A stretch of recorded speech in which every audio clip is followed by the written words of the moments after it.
Hey there, it's Robert Trujillo from Metallica, and you are watching the best ever, AMBY. AMBY, see right there, AMBY. Hey everyone, it's Alicia from AMBY, and I'm sitting here with a band I've wanted to interview for many years. Welcome to our interview with Robert from Metallica. Hello. Hello, how are you doing? I'm doing great, thank you. I just want to say thank you so much for joining me today, and welcome back to Toronto. It's great to be back.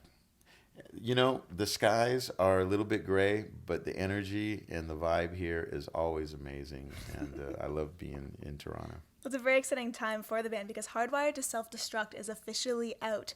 First record released in 8 years, so how does it feel to have finally unleashed new music? It feels great, you know. It's been a while, obviously. A lot of people say, "What took you so long?" And really, the journey that we've taken since Death Magnetic has been engulfed with touring, and we also made a film called Through the Never, which took a while. We did an album with Lou Reed. We've been doing a lot of cool things that have sort of challenged us as musicians and as a band. And I believe that those things have made us better. And that certainly helps with this new album. And it seems to be well received, and everybody likes the new song. So, you know, I think that the time has been good for us, and it's created something that feels special, I guess. Something that I've always really admired about you is that you do accept a good challenge. Being your 10th record, it's pretty difficult, I'm assuming, to switch things up a little bit. So how did you put a different spin on this album? Because it does sound different from previous Metallica records while keeping it fresh. Well, each album is different. You know, it's really its own sort of work of art in a lot of ways. And with our fans, a lot of times people get upset because maybe, you know, they didn't get what they wanted, whatever, you know. But we always we always write the songs for us, number one, and the thing is that creatively we're in a place right now where we're having a really good time, and we're having fun, and when we put on our guitars, it's like we're teenagers again, you know. And that, I think, that's where ultimately the magic is. The song ends up what it ends up being, you know, but the enthusiasm is there, and I think that's what people are feeling in this new record. Also, the production, you know, the sonic value of what it is, and where it's sitting sound-wise, I think is really great. I mean, I can honestly say, for me as a bass player, I love the sound of this record. I mean, it's probably one of the best bass sounds I've gotten in a very, very long time, and probably one of the, you know, the best sounding Metallica records ever. I mean, really, it's that, you know, amazing. And this is my only opinion, of course. Everyone can say what they want, but I've heard it from a lot of people. It's like, man, that album sounds killer, you know, just sonically. So for me, that's exciting because it means that with our producer Greg Fiddleman, we're launching off here for a journey that could last a little while or a long while. I don't know, but the good thing is that there's momentum, and it's creative, and it's not just the momentum of going on tour, which is all very exciting, and we feel that, especially after 8 years, and it's something new.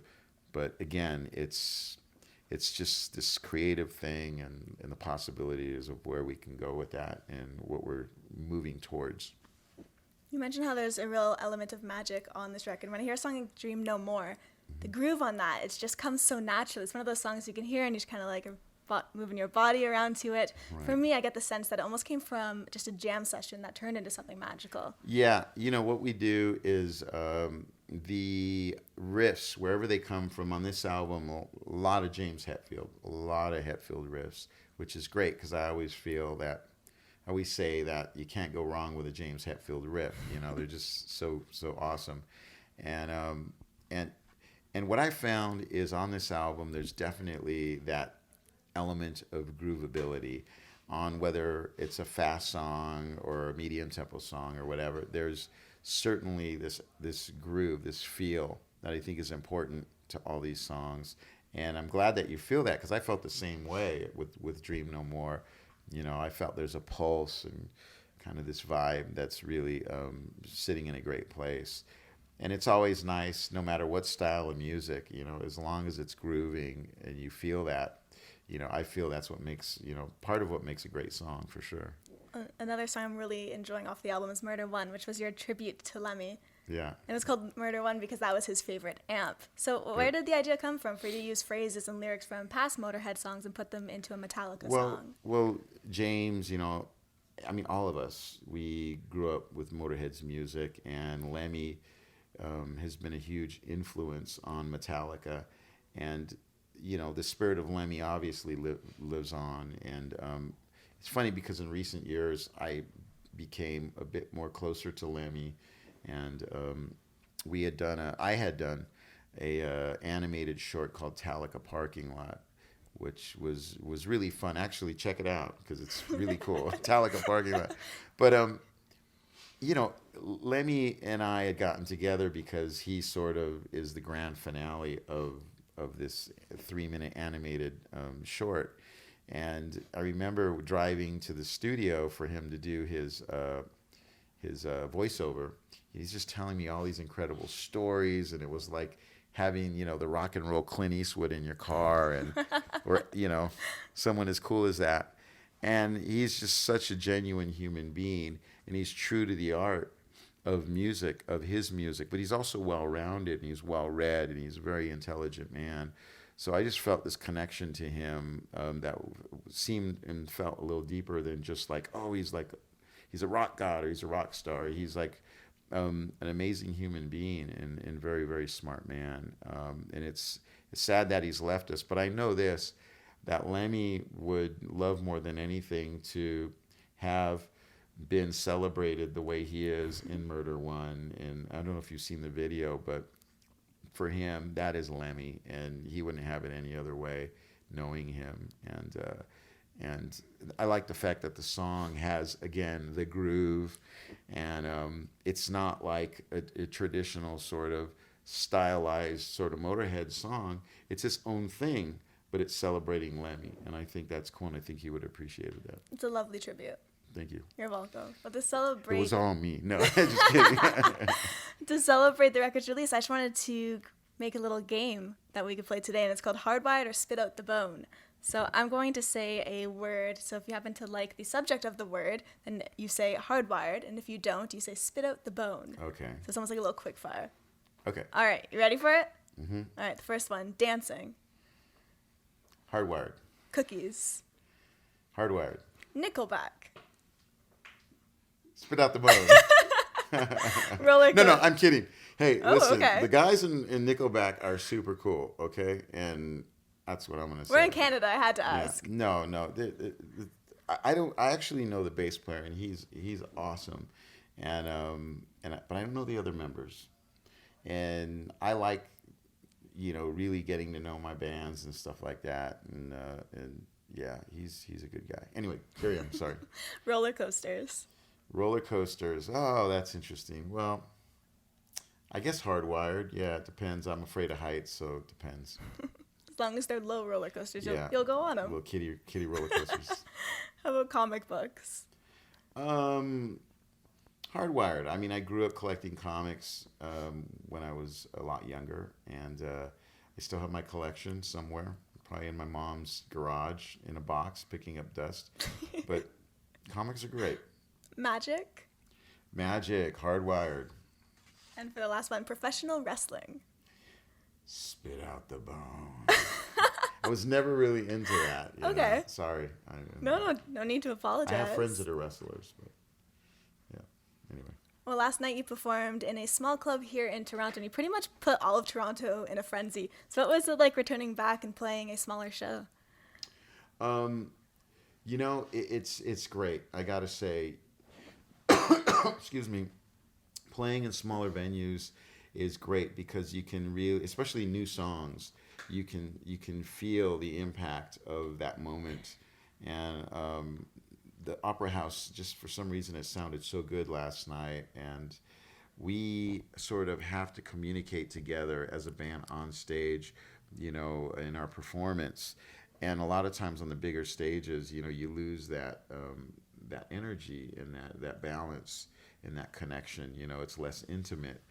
So I've been enjoying these intimate shows. We've done a few of them, and it feels really good.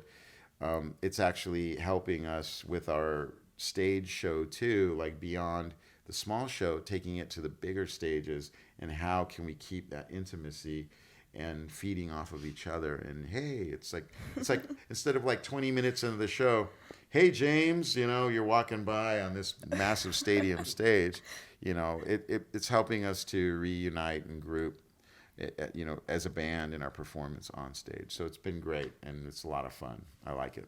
Well, I remember watching a lot of Metallica videos growing up and just being so entranced by your stance. You have the bass very down low, the legs are really spread apart. It just looks so badass and cool to me. So Thanks. Where did that originally come from? That actually, when I first joined the band Suicidal Tendencies, I used to play really high.